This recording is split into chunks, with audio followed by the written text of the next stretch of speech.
Well, I believe each of us, when we wake up in the morning, look at the news from Ukraine, and the same we are doing during the whole day. Today is already 26th day of war, and destruction is immense, and still people are resisting. Ukraine is resisting. But today we will look also on some issues that are crucial for any country, and it is electricity infrastructure and developments in electricity sector. They have been not only bad news, they have been also some good news. And joining me is Davor Bajs, electricity infrastructure expert at Energy Community. And Ukraine is a proud member of our Energy Community. So that means that Energy Community definitely has very particular links with Ukrainians. And this good news that I mentioned was success of synchronization with continental Europe's electricity system. It is definitely a huge success. And I would really start by Davor, why it is so important, why it is crucial, and why it happened even in the situation of the war. What does it mean for Ukraine, and what does it mean also for Europe? Hello, thank you for inviting me. Greetings from the Energy Community Secretariat and Vienna. Well, related to the synchronization, it's a really huge step. We were looking forward for it and hardly waiting a day to happen. The main rationale for the synchronization was to increase stability of the Ukrainian, but also Moldovan grid, and consequently security of supply in these countries. Ukrainian and Moldovan systems were operating quite vulnerable since the war began, because sudden loss of one or two large generators would cause system blackout, and the systems would be very difficult to restore. I suppose that you are probably informed that few hours before Russian attack on Ukraine, Ukrainian and Moldovan power system were disconnected from Russian and Belarus system in order to perform tests of isolated mode, which were prerequisite for the full synchronization to the NSOE grid. Actually, these tests were scheduled for the end of January, and it's interesting, they coordinated this with Russians, and the Russians asked them to move it for the end of February. So I personally believe that both events are quite related, the attack and the isolated mode of operation. Second rationale of the synchronization was also to stabilize the frequency by providing some balancing capacity from the other side of the borders. Actually, Ukrainians were doing just fine. They kept the frequency on 50 hertz, but it was very vulnerable. Every larger disturbance could actually cause system blackout. And after the synchronization, probability of this is much lower.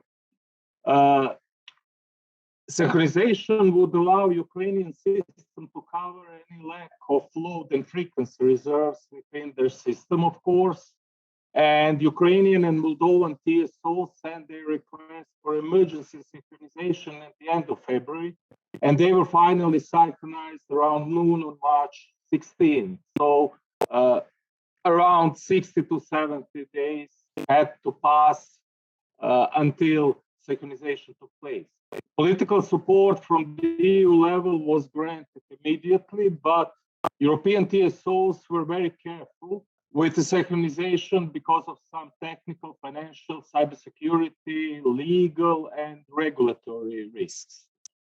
So they needed to minimize these risks in advance. That's why they needed almost slightly longer than two weeks to approve the request sent from Ukrainian and Moldovan side. Also, this synchronous operation with the continental European grid gives Ukrainian and Moldovan systems a chance to continue operating under an extremely difficult situation caused by Russian military aggression. but the final solution is still to be reached, obviously, by stopping military aggression, because every day Ukrainian system is weaker and weaker. We receive daily reports from them, and every day several lines, 750 kV and 330 kV, go out of operation because of damages, and nobody counts lines of lower voltage levels. So sooner or later, they will reach the point when even synchronization would not be enough. No, I fully understand your arguments that if war goes on, more lines are damaged, and definitely synchronization could support to some level. Is there some critical mass where you would say that the power system could not be balanced anymore? And what happens in this case? Well, actually, balancing within Ukrainian system has been provided, which is interesting, mostly by coal-fired power plants. Some of the units operate on gas right now, but actually they have to balance the system by using these generation facilities, which are not intended to do so, because hydropower plants are at a quite low level of let's say water. Hydrological conditions are not so good at the moment. They also have to curtail a significant amount of renewables, mainly PV, but also wind power plants there, because they are not able to balance them because of their intermittency, of course.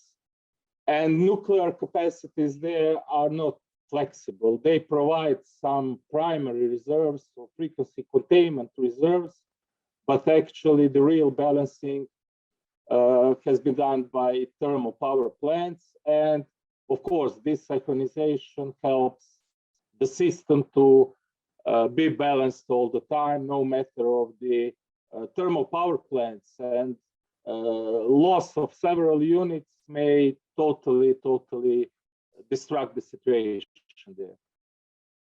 So if I understand you correctly, so Europeans did a very good job really in synchronizing, supporting, but the war definitely could also diminish this support, and Ukrainians' electricity system could be very vulnerable in the days or weeks to come.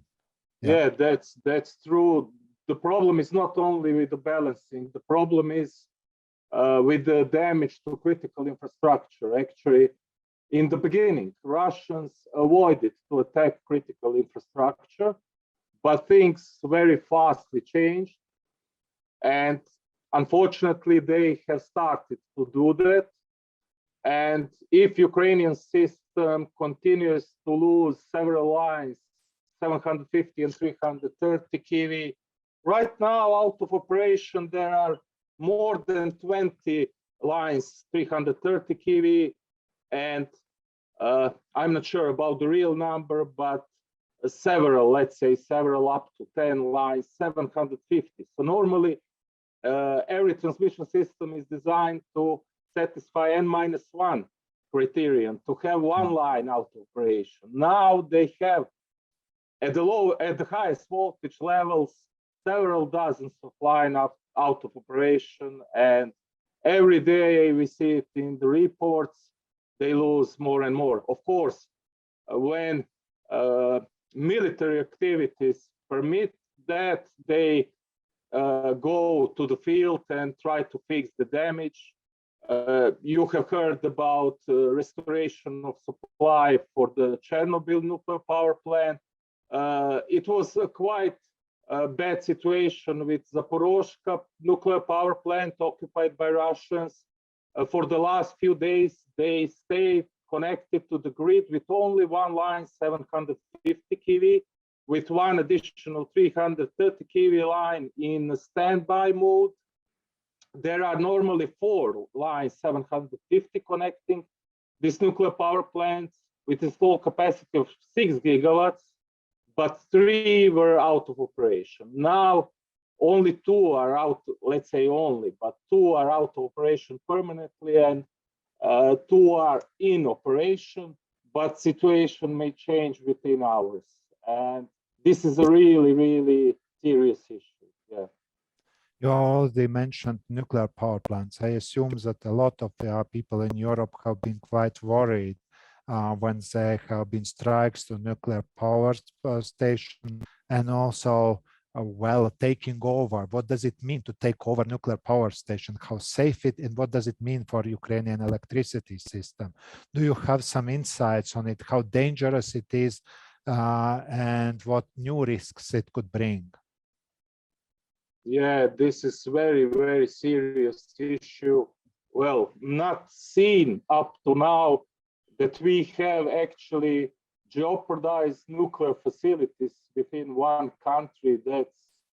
That's something that, I don't know, I was never thinking about this situation. And yeah.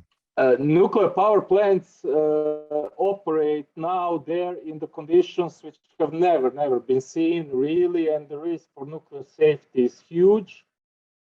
If we stick to the 7 pillars of nuclear safety defined by the International Atomic Energy Agency, actually, right now, at least 5 are not fulfilled. Or if we use their IAEA's vocabulary, compromised. And the situation has been unfortunately deteriorating in the last 3 weeks. If we go one by one pillar, well, the first one is the physical integrity of the facilities. So we know that war activities are going on, at least on 2 sites, the commission nuclear power plant Chernobyl, but with a lot of nuclear waste, but more serious nuclear power plant Zaporizhzhia, which was actually shelled a few weeks ago. That was a very clear unfulfillment of this first pillar. Then the second one is that all safety and security systems and equipment must be fully functional at all times. And it seems now that this one is still fulfilled. At least we don't have any information about this function of the system.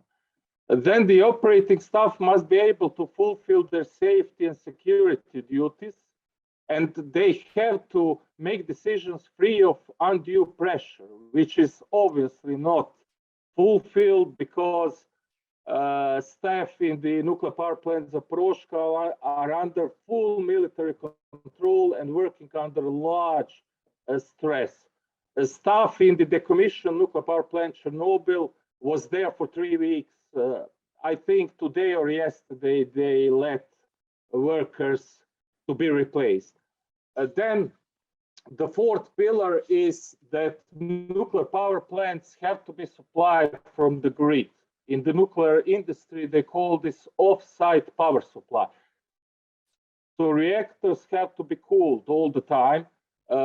If this is not satisfied anymore, then we got Fukushima, obviously, and the grid is considered more reliable than diesel generators on site. And actually, this supply is still going on from the grid for all 4 active nuclear locations and 1, let's say, inactive, but this supplies everything but not secure. And actually, maybe this was not so well known to the public, but Russians could actually, after they went into nuclear power plant Zaporizhzhia, at that time, Ukrainian system was not synchronized with the European one, and 2 units were working with a full capacity of 2 gigawatts, and Ukrainian consumption dropped down significantly comparing with time before war. They had daily maximums, and actually they still have daily maximums of 14 gigawatts and minimums of 10 gigawatts, which is around 30% less than in normal conditions. And if Russians have decided back then, before the synchronization, to switch off simultaneously 2 units in Zaporizhzhia, that's 2 gigawatts, in total, especially during night hours. That would mean loss of 20% of production, and the frequency would drop down. Load shedding scheme there was defined, but based on large industrial consumers, which are not operating anymore. So probably, although they arrange this load shedding scheme, it's very questionable. Will it be enough to stop this frequency drop? I personally believe this would lead to system blackouts. So actually, Russians could do that, but they didn't. I suppose they have also strong nuclear industry, and at the moment, it's not in their interest to cause more serious nuclear incident. But obviously, with this war, they are attacking the whole nuclear industry, which is the problem actually much wider than just Ukrainian and Russian. Yeah, Davor, I think it was really grim perspectives that you described. The solution is only one: war must be stopped. But is there anything else that Europeans could do to help Ukrainians with the energy system? I mean, besides really strong engagement with sanctions, with support of Ukraine, is there something specifically for energy systems that could be done? Oh, yeah. I was talking about power system, but if we take into account the whole energy system, there are a lot of activities going on. Actually, Europe is supporting Ukraine quite a lot. For example, coal deliveries are going on. I would not say from which country, but Yeah, obvious. Yeah, I will not go into details. Then also help in equipment, materials, and all sorts of things are also going on. There is a supply of gas from Europe to Ukraine. And yeah, Europe is quite supportive in this energy point of view, because obviously everyone in Europe are aware what does it mean, and actually this is a real threat to the Europe as a whole, and Ukrainians are unfortunately the ones who have to deal with it in the worst possible situation. I would like to end with more positive note. If and when the war is, well, no if, but when the war will be over, will Ukrainian system stay synchronized with European system, or there will be some additional work will be needed? Will it keep isolated? Because I can't imagine Ukraine's and Moldova's electricity system coming back to Russian system after what has happened. Or perhaps I'm wrong on this. How do you see it? It's more optimistic thought, because we have by far more bigger problems at this stage. It sounds a bit, too optimistic. But let's assume, war is over, Russian troops are out. What would be the next steps for synchronization of the systems? Yeah, actually, they will not going back to Russian system. Maybe just as a part of some political agreement, but normally they will stay synchronized with continental Europe for sure. They will not be disconnected from Europe. It was determined before in the study phase that they are obliged to install some equipment there, several STATCOM facilities, and to retune power system stabilizers, because the study determined that some small signal oscillations are possible in certain operating conditions between Ukrainian and European power system. So until they install this equipment, there will be no commercial exchanges. So right now, continental Europe system and Ukrainian Moldovan systems are operating without commercial exchanges. And with the time actually, and when they install these facilities, and actually they have started to retune power system stabilizers on several power plants. After that, commercial exchanges will be allowed, but gradually from minimum values up to, let's say, higher values. And this could also be very beneficial for European system, because Ukraine has a significant sufficit of energy, and actually they have a lot of nuclear power plants, and also the rate of renewables integration has been very high in recent years. So they have a lot to offer to Europe, and actually to decrease electricity prices also in continental Europe, but everything after the war. Thank you, Davor. I would remind that Davor Bajs is electricity infrastructure expert at the Energy Community. He's following Ukrainian events very closely. Thank you for your work you're doing. And we are trying, all of us, to support Ukraine as much as we can, and we will continue to do this. So situation is worrying, but with support and with solidarity, perhaps we can achieve that Russian troops move not later, but earlier. Thank you, Davor.